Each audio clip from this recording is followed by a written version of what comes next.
ഈ eviction unfair ആയിട്ട് സിജോക്ക് തോന്നുന്നുണ്ടോ? അല്ല, അൺഫെയർ എന്നല്ല.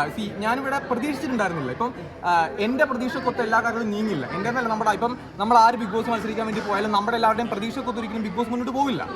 ബിഗ് ബോസ് ഓൾറെഡി അൺപ്രഡിക്റ്റബിൾ ആണ്. ഇത് മാറ്റി പിടിക്കുന്ന സീസണാണ്. അപ്പോൾ നമ്മളെ സംബന്ധിച്ചോളം നമ്മുടെ ആഗ്രഹങ്ങളാണ് നിൽക്കുക, അവിടെ മുന്നോട്ട് പോകുക എന്നുള്ളത്. ഇപ്പം എൻ്റെ കൂടെയുള്ള സായി ആയിക്കോട്ടെ, നിഷാനെ ആയിക്കോട്ടെ, നന്ദൂട്ടനായിക്കോട്ടെ, നമ്മുടെ എല്ലാവരുടെ ആഗ്രഹം എന്താണ്? അവിടെ 100 days നിൽക്കുക, കപ്പടിക്കുക എന്നുള്ള എല്ലാവരുടെ ആഗ്രഹം. പക്ഷെ നമ്മൾ പറഞ്ഞില്ല, അൾട്ടിമേറ്റ്ലി നമുക്ക് കിട്ടുന്ന വോട്ട്, നമ്മുടെ പെർഫോമൻസ്, പിന്നെ നമ്മുടെ ഭാഗ്യങ്ങൾ ഒരുപാട് നമ്മുടെ തുണക്കണം. കാരണം ഒരു ദിവസം നമ്മളിപ്പോൾ ഏറ്റവും കൂടുതൽ കാണുന്ന ആൾക്കാർ എപ്പിസോഡായിരിക്കാം. ലൈവ് കമ്പാരിറ്റീവ്ലി കൗണ്ട് നിങ്ങൾക്ക് അറിയാം എന്നെക്കാൾ കൂടുതലായിട്ട്. അപ്പം നമ്മൾ ഇപ്പം ഒരേ സമയത്ത് ലൈവിലാണെങ്കിൽ തന്നെ ഞാൻ ഇപ്പോൾ അവിടെ 10-12 പേരുള്ള സമയത്ത് ഞാൻ സംസാരിക്കുന്നു, സായി സംസാരിക്കുന്നു, ഞങ്ങളെല്ലാവരും പല സ്ഥലത്തായിരിക്കും സംസാരിക്കുന്നത്. അതിൻ്റെ അറ്റ് എ ടൈം എല്ലാ ഫുട്ടേജും പുറത്തു വരണമെന്ന് പോലും നിർബന്ധമില്ല. അതിൽ തന്നെ ഏറ്റവും ബെസ്റ്റ് ആയിട്ടുള്ള അല്ലെങ്കിൽ ആ സമയത്ത് വരേണ്ട ഫുട്ടേജ് ആയിരിക്കും പുറത്ത് വരുന്നത്. അപ്പോൾ നമുക്ക് ലക്ക് ഫാക്ടർ അതിനകത്ത് ഉണ്ടാവും. അപ്പോൾ നമുക്ക് ആഗ്രഹിക്കാം, പക്ഷേ പ്രേക്ഷകർ വോട്ട് ചെയ്ത് നമ്മളെ എത്തിച്ചാൽ മാത്രമേ നമുക്ക് മുന്നോട്ട് പോകാനായിട്ട് സാധിക്കുകയുള്ളൂ.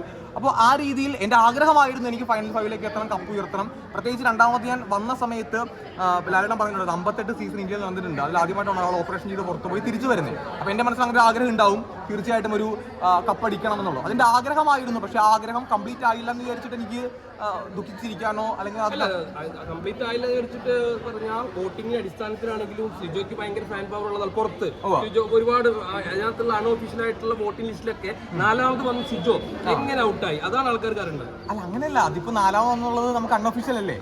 ഒഫീഷ്യൽ അല്ലല്ലോ. അപ്പൊ നമുക്ക് ചിലപ്പോ ഒഫീഷ്യലി ചിലപ്പോ 6ാമതോ 7ാമതോ ആയിരിക്കാം. അല്ലാണ്ട് ഇപ്പൊ എനിക്ക് എന്ത് പറയാൻ പറ്റും?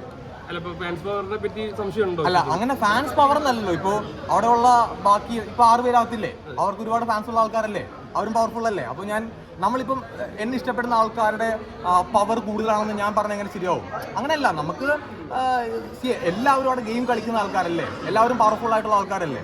അപ്പോൾ എൻ്റെ പവർ കൂടുതൽ, അവരുടെ പവർ കുറവെന്ന് ഒരിക്കലും എനിക്ക് പറയാനായിട്ട് സാധിക്കില്ലല്ലോ. അതെല്ലാം പിന്നെ ഞാൻ പറഞ്ഞില്ലോ, ഒരു ലക്ക് ഫാക്ടർ അല്ലേ. ഞാൻ പറഞ്ഞ അവസാനത്തിലാണെങ്കിലും സിജോയും ശ്രീതും കൂടി ഒരുമിച്ചാണ്. അപ്പോൾ നമുക്ക് പറയാൻ പറ്റില്ല. ശ്രീതുവിന് മറ്റേ തമിഴ്നാട്ടിലൊക്കെ ഒരുപാട് ഫാൻസ് ഉള്ള ഒരാളാണ് ശ്രീതു. അപ്പം അങ്ങനെയൊക്കെ സംഭവിക്കാം. നമുക്കൊരിക്കലും പറയാൻ പറ്റില്ലല്ലോ എവിടുന്നാണ് ആൾക്കാർ ഇഷ്ടപ്പെടുന്നത്. നമുക്കൊരിക്കലും പറയാൻ പറ്റില്ല. ഇപ്പം ഞാൻ വരുമ്പോഴത്തേക്കും എന്നെ ഇഷ്ടപ്പെടുന്ന ഇത്ര ആൾക്കാർ, അവരിഷ്ടപ്പെടുന്ന നമുക്കത് പറയാൻ പറ്റാത്തതുകൊണ്ടാണ് ഇന്ന